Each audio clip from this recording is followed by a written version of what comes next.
Hello everyone, myself Ketan Chandrakant Shinde. Again welcome to my YouTube channel Pharma Vibes. In last video we seen about prescription and various parts of prescription. Today's video is based on the handling of prescription, the modern method of prescription and the sources of errors in prescription. I again request you please see this video up to the end to clear all concept of the topic and kindly subscribe my channel Pharma Vibes. So now we start our topics. What is mean by handling of prescription? Handling of prescription म्हणजे काय? The some following the procedure should be adopted by the pharmacist while he is working in the medical shop and for the compounding and dispensing the prescription. The procedure is receiving, reading and checking, collecting and weighing the material, compounding, labeling and packaging. In that first is a receiving. Right? The prescription should be received from the patient by the pharmacist himself. जे prescription आहे ते स्वतः फार्मासिस्टने पेशंटकडून घेतलं पाहिजे. While receiving a prescription, a pharmacist should not change his facial expression which gives an impression to the patient that he is surprised or confused after seeing the prescription. जेव्हा एखादा pharmacist पेशंटकडून एखादं prescription receive करतो तेव्हा फार्मासिस्टने काय केलं पाहिजे, त्याच्या चेहऱ्यावरचे जे हावभाव आहेत ते चेंज नाही केले पाहिजेत.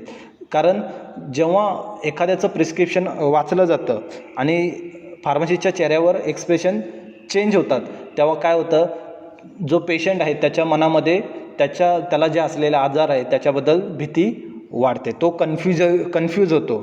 राईट, की नक्की त्याला झालं आहे काय. म्हणून लक्षात ठेवायचं की जेव्हा आपण एखादं प्रिस्क्रिप्शन रिसीव करतो तेव्हा कोणत्याही प्रकारचे हावभाव दाखवायचे नाहीत. दुसरं आहे ते reading and checking. Right, on receiving prescription always check it that it is written in a proper format, that is a doctor pads or OPD slip or the hospital or nursing home or the sign by the prescriber along with a date. नेहमी काय करायचं, जेव्हा आपण एखादं prescription receive करतो तेव्हा पहिल्यांदा काय चेक करायचं, ते प्रिस्क्रिप्शन एका प्रॉपर फॉर्मॅटवर लिहिलेलं आहे की नाही. म्हणजे डॉक्टरचं पॅड असेल किंवा OPD स्लिप असेल हॉस्पिटल किंवा नर्सिंग होमची, किंवा त्या स्लिपवरती डॉक्टरची साईन आहे का, डेट आहे का, हे बघणं गरजेचं आहे. Right, a prescription should always be screen behind the counter. नेहमी हा प्रिस्क्रिप्शन आहे ते काउंटरच्या मागे जाऊन स्क्रीन केलं पाहिजे. In case of any difficulties in reading or any doubt regarding the prescription ingredient or direction, the pharmacist should consult the other pharmacist or the प्रिस्क्रायबर.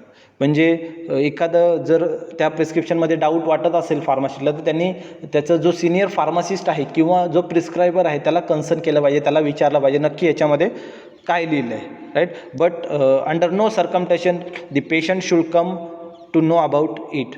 Pharmacist should never guess about the meaning of the any illegal confuse word. फार्मासिस्टने कधीच असं तर्क लावायचे नाहीत की हां हेच असेल. कारण जर असे वितर्क लावले तर काय होऊ शकतं, चुकीचा डोस जाऊ शकतं, चुकीची मेडिसिन जाऊ शकतं. Right, and it may leads to serious consequences. त्याच्यामुळे असे बोलतो आपण चुकीचे परिणाम होऊ शकतात. Right, sometimes prescription is receive on telephone or by senior pharmacist. In case after taking down the prescription, it should be verified by repeating it on a phone to the prescriber. Right? It is very important because nowadays a number of drugs with almost the same pronunciation and spellings are available in the market. So काय केलं पाहिजे, जर एखादं telephonic prescription आलं तर कधी कधी काय होतं, त्याचं प्रोनाऊन्सिएशन सेम असेल किंवा आवाज आला नाही तर जो फार्मासिस्ट आहे त्याने कोणत्या प्रकारचं गेसिंग केलं नाही पाहिजे, परत रिपीटेडली ते विचारलं पाहिजे, तो सिनियर फार्मासिस्ट असेल किंवा फिजिशियन असेल. राईट, कारण काही ड्रग्स असे आहेत की जे सेम स्पेलिंग आहेत, त्याचे same pronunciation. For example telephonic प्रिस्क्रिप्शनमध्ये तुम्हाला सांगितलं ॲसिडिन आहे पण तुम्ही ऐकलं ॲपिडिन. प्रेडनिसोन असेल तुम्ही ऐकलं प्रेडनिसोलॉन. डिगॉक्झिन असेल तुम्ही ऐकलं डिजिटॉक्झिन्स. राईट, अशा प्रकारच्या चुका होऊ शकतात. राईट. तिसरी प्रोसिजर आहे ती collecting and weighing the material. Before compounding the prescription all material require for it should be collected on left hand side of the balance. जे कोणतंही मटेरियल कंपाऊंड करायचं आहे प्रिस्क्रिप्शनमध्ये ते नेहमी काय केलं पाहिजे, डाव्या हाताला बॅलन्सच्या ठेवलं पाहिजे. After weighing the material it should be shifted to right hand side of the balance. Weighing झाल्यानंतर मग त्यांना राईट साईडला शिफ्ट करायचं. While compounding the label of every stock bottle should be read at least 3 times in order to avoid any error. जेव्हा एखादा compounding करतो तेव्हा प्रत्येक कंटेनरचं जे नाव आहे किंवा काही डायरेक्शन आहेत त्या 3 ते 4 वेळा त्या रीड केल्या पाहिजेत, जेणेकरून जे काही एरर्स येतील ते थांबवता येतील. त्यानंतर चौथी जी आहे ते म्हणजे compounding, labelling and packaging. Compounding should be carried out in a neat place. स्वच्छ जागेतच कंपाऊंडिंग केलं पाहिजे, मॅन्युफॅक्चरिंग केलं पाहिजे, फॉर्म्युलेशन केलं पाहिजे. All the equipments are required should be through clean and dried. जे इक्विपमेंट हवेत प्रिस्क्रिप्शन कंपाऊंड करण्यासाठी ते कसे असले पाहिजेत, क्लीन आणि ड्राईड असले पाहिजेत. Only 1 prescription should be compounded at 1 time. मेन म्हणजे एका वेळेस एकच प्रिस्क्रिप्शन तुम्ही हँडल केलं पाहिजेत. All the ingredient should be compounded according to direction of prescriber or according to the pharmaceutical art. Right. जे काही इन्ग्रेडियंट आहेत ते अकॉर्डिंग टू फार्मास्युटिकल एड किंवा अकॉर्डिंग टू प्रिस्क्रायबर डायरेक्शन तुम्ही ते कंपाऊंड केलं पाहिजेत. The compounded medicament should be filled in a suitable container depending on it's quantity and use. जो तुम्ही कंपाऊंड केलेलं जे प्रिपरेशन आहे ते योग्य कंटेनरमध्येच टाकलं पाहिजे. जर तुम्हाला 60 ml सांगितलं तर त्याचं कंटेनर 60 mlचंच पाहिजे, 100 mlचं नको किंवा 30 mlचं नको आहे. The fill containers are suitably labelled. जे कंटेनर तुम्ही फिल केलं ते चांगलं लेबल केलेलं पाहिजे. त्याच्यासाठी व्हाईट प्लेन पेपर तुमचा असेल गुड क्वालिटीचा तो तिथे तुम्ही यूज केला पाहिजेत. Right. Then the size of the label should be proportional to the size of the container. Right. जो काही कंटेनरचा साईज आहे तो प्रॉपरच असला पाहिजे, वेडावाकडा नको आहे किंवा जास्त नको आहे किंवा कमी नको आहे. Right. The label should be fix with a good quality of adhesive. जो तुम्ही लेबल पेपर वापरणार तो चांगल्या क्वालिटीचा असला पाहिजे, चांगला त्याला गोंद असला पाहिजे, जेणेकरून तो प्रॉपर चिकटेल. Right. The container is polish so as to remove the fingerprints. जर फिल करताना काही त्याच्यावरती फिंगरप्रिंट वगैरे लागलं असेल तर त्याला पॉलिश केलं पाहिजे. Right. While delivering the prescription on to the patient the pharmacist should explain the mode of administration, direction of use and storage. जेव्हा एखादं प्रिस्क्रिप्शन आपण पेशंटला डिलिव्हर करतो तेव्हा फार्मासिस्टने त्याच्या काही डायरेक्शन आहेत पेशंटच्या, म्हणजे related administration, mode of administration असेल किंवा कसं घ्यायचं, डायरेक्शन फॉर यूज किंवा ते स्टोरेज कसं करायचं, ह्या ज्या डायरेक्शन आहेत त्या फार्मासिस्टनी पेशंटला सांगितलं पाहिजे. These all are the procedure related to handling of prescription. Another point in this video is modern method of prescribing. Nowadays, the majority of drugs are available in the market as a ready-made formulation manufactured by different pharmaceutical companies. So there is no need to dispense the drug by the pharmacist. So in present days the role of pharmacist is to hand over the ready-made preparation to the patient and provide the advice if demanded regarding its mode of administration, dose schedule, drug interaction and adverse reactions. Right. आत्ताच्या याच्यामध्ये काळामध्ये काय आहे तर जे readymade formulation आहे बनवलेलं ते मार्केटमध्ये अवेलेबल आहे, त्याच्यामुळं फार्मासिस्टला कोणत्याही प्रकारचं ड्रग डिस्पेन्स करता येत नाही. राईट. ह्या प्रेझेंट डेजमध्ये फार्मसीचं काम एवढंच आहे, रोल एवढंच आहे, फक्त रेडीमेड जे फॉर्म्युलेशन आहे, प्रिपरेशन आहे त्याला फक्त पेशंटला हँडओव्हर करणं आणि त्याच्या रिलेटेड काही ज्या ॲडवाईज आहेत, ज्या काही डायरेक्शन आहेत त्या पेशंटला देणं. म्हणजेच मोड ऑफ ॲडमिनिस्ट्रेशन असेल, डोस शेड्यूल असेल किंवा ड्रग इंट्रॅक्शन असेल, ॲडवर्स रिएक्शन काय आहेत ते सांगणं. बरोबर. And the practice of writing long complicated prescription contains several ingredients adjunct vehicle is not required for that type of prescription. In the present day the setup, the writing of the prescription is more significant and the prescription should be precise, accurate and clear or easily readable. As far as possible the Latin terms should be avoided. Modern मेथडमध्ये काय केलेलं आहे, ज्या काही Latin terms आहेत त्या avoid केलेल्या आहेत. त्याच्यामुळं ते जो प्रिस्क्रिप्शन आहे तो कसं आहे इझिली किंवा क्लिअरली रीडेबल असतं, ॲक्युरेट असतात, right.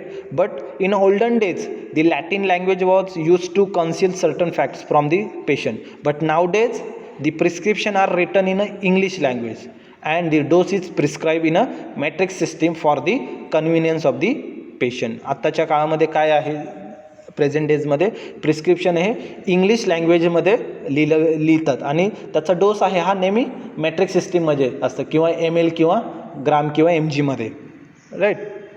And the drug should be prescribed by its official or generic name and not by its proprietary or trade name, right. नेहमी ते ऑफिशियल नेमने किंवा जेनरिक नेमनीच, ऑफिशियल म्हणजे काय ब्रँड नेम त्याचा असेल किंवा जेनरिक नेम असेल त्या नेमनीच ते ड्रग्स लिहिलेलं असतं, प्रिस्क्राईब केलेलं असतं, त्याच्या प्रोप्रायटरी किंवा ट्रेड नेमनी नाही. There are certain advantages and disadvantages of prescribing when the drugs by its proprietary name, right. The advantages of prescribe the drug by its proprietary name is it is easy to remember proprietary name because they are very catchy, right.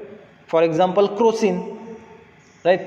We know about what is the contents of crocin, paracetamol, which is used as antipyretic, right? So it is easy to remember proprietary name because they are very easily catchy. Then it is easy to communicate with the patient. तुम्ही पेशंटशी easily communicate करू शकता, right? Then continuity can be maintained by the prescribing the same proprietary name every time. Continuity maintain राहते कारण प्रिस्क्रायबरला माहिती असतं की हां Crocin, चला क्रोसिन म्हणजे त्याच्यामध्ये पॅरासिटामॉल, त्याच्यामुळे त्याला कोणत्या प्रकारे त्याच्यामध्ये डिफिकल्टीज येत नाही. Then the bioavailability of the drugs change with the change of adjuvant use in the formulation. So the only those proprietary drug can be prescribe which have a better bioavailability, right. ज्यांची bioavailability चांगली आहे असेच drug mostly dispense केले जातात किंवा prescribe केले जातात. It also some having some disadvantages. It is cheaper to prescribe the drug by its official name. त्याच्या ऑफिशियल नेमनी ते एकदम प्रिस्क्राईब करणे एकदम चिपली वाटतं, right. It become difficult for a pharmacist to dispense the substitute of the drug which is available in a stock, right. कधी कधी काय होतं, जो फार्मासिस्ट आहे त्याला डिफिकल्टीज जातं कारण त्याला ब्रँड नेम माहिती नसतात आणि जर ब्रँड नेम माहिती असलं तर त्याच्यामध्ये कंटेंट काय आहेत. जर एखादा नवीन फार्मासिस्ट जर काम करत असेल मेडिकलवरती तर त्याला तेवढं नॉलेज नसतं की कोणत्या ब्रँड नेममध्ये, कोणत्या ब्रँड नेमच्या ह्याच्यामध्ये प्रिपरेशनमध्ये कोणते कंटेंट्स आहेत, त्याच्यामुळं त्याला सबस्टिट्यूट देणं हे डिफिकल्ट जातं, right. These all are the advantages and disadvantages of modern method of prescribing. Another point in this video is sources of errors in prescription. There are various errors are formed during the handling the prescription or during the compounding and dispensing the prescription. In that first is the abbreviation. Abbreviation म्हणजे काय, short form, right. The abbreviation present a problem in understanding the part of prescription order. Extreme care should be taken by a pharmacist in interpreting the abbreviation. The pharmacist should not guess at the meaning of ambiguous abbreviations. For example, if the prescriber want to dispense acromycin for acro may cause difficulty when the intention of the prescriber is dispense the acrostatin. ॲब्रेवेशन असल्यामुळे काय होतं, compounding किंवा dispense करायला काही वेळेस problem येतं. Pharmacist काहीही guess करतो, चुकीचं गेस करतो कधी कधी, त्याच्यामुळं काही जे असे डिफिकल्टवाले जे ॲब्रेवेशन आहेत त्याच्यामुळं तिथे डोसिंगला प्रॉब्लेम येऊ शकतो, राईट. कधी कधी फॉर एक्झाम्पल मी जसं सांगितलं की ॲक्रोमायसिन असेल, राईट, ॲक्रोमायसिन फॉर ॲक्रो, पण प्रिस्क्रायबरला काय प्रिस्क्राईब करायचं असतं, ॲक्रोस्टॅटिन, पण फार्मासिस्ट काय देतो, ॲक्रोमायसिन देतो, right. Also the abbreviation like SSKI, right, which represent the use of shorthand for the saturated solution and chemical symbols for potassium iodide. नवीन फार्मासिस्टला असे शॉर्ट फॉर्म माहिती नसतात, त्याच्यामुळं ड्युरिंग डिस्पेन्शन किंवा कंपाऊंडिंग तिथे त्याला अशा प्रकारचे एरर्स येतात. दुसरं आहे ते name of the drug. These are certain drug whose name look or sound like as a those of other drugs, right? असे काही ड्रग्स आहेत मार्केटमध्ये की ज्यांचं प्रोनाऊन्सिएशन राईट किंवा स्पेलिंग हे सेम असतं. म्हणजे फॉर एक्झाम्पल जसं मगाशी सांगितलं मी, डिजिटॉक्झिन असेल, डिजिटॉक्झिन, डिगॉक्झिन, प्रेडनिसॉलॉन, इंडोसिन, लिंकोसिन, ॲनानेज, ओरिनेज, पॅबालेट, रोबॅलेट, असे काही ड्रग्स आहेत की ज्यांचं साऊंड दुसऱ्या ड्रग्सशी सेम असतं किंवा स्पेलिंग सेम असतं. So the name of the pharmaceutical product have been changed on certain occasion due to the possible confusion with the name of other product. For example, the name of potassium supplement was changed from calcium or collium because the possible confusion of the former designation of the Valium, right?